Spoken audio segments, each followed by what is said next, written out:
ជំរាបសួរពុកម៉ែបងប្អូនថ្ងៃនេះខ្ញុំនឹងមកនាំបងប្អូនមកស្គាល់ពីប្រភេទយន្តហោះចម្បាំងរបស់ប្រទេសកម្ពុជាប៉ុន្តែបច្ចុប្បន្នគឺត្រូវបានដាក់ឲ្យចូលនិវត្តន៍ដោយសារតែវាអស់ម៉ោងហោះហើរនេះគឺជាប្រភេទយន្តហោះចម្បាំង MiG-21 BAS វាមានបណ្ដោយ15ម៉ែត្រស្លាបទាំងសងខាងមាន 7.15 ម៉ែត្រនិងកម្ពស់យន្តហោះ 4.12 ម៉ែត្រ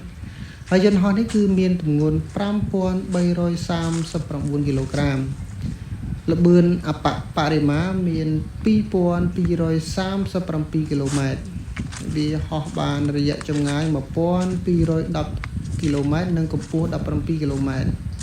ហើយយន្តហោះនេះគឺមានម៉ាស៊ីនចំនួន1 Two-Man Sky R25 300ហើយវាអាចផ្ទុកគ្រាប់បែកបានទម្ងន់1តោនហើយវាបំពាក់កាំភ្លើង GSH 23 មីលីម៉ែត្រយន្តហោះនេះគឺជាប្រភេទយន្តហោះបដកម្មប្រដេញល្បឿនលឿនជាងសម្លេង2ដងវាផលិតនៅក្នុងសតវត្សផលិតក្នុងទសវត្សរ៍ទី60បានប្រើប្រាស់នៅកម្ពុជានៅទសវត្សរ៍80ហើយយន្តហោះនេះគឺបានបដូរពីពលាន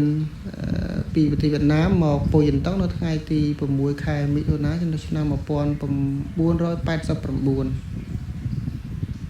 ចឹងបើសិនជាបងប្អូនចង់ទៅទស្សនាដោយផ្ទាល់គឺបងប្អូនអាចទៅមើលនៅកន្លែងសួនតេជោនៅវិមានឈ្នះសូមអរគុណ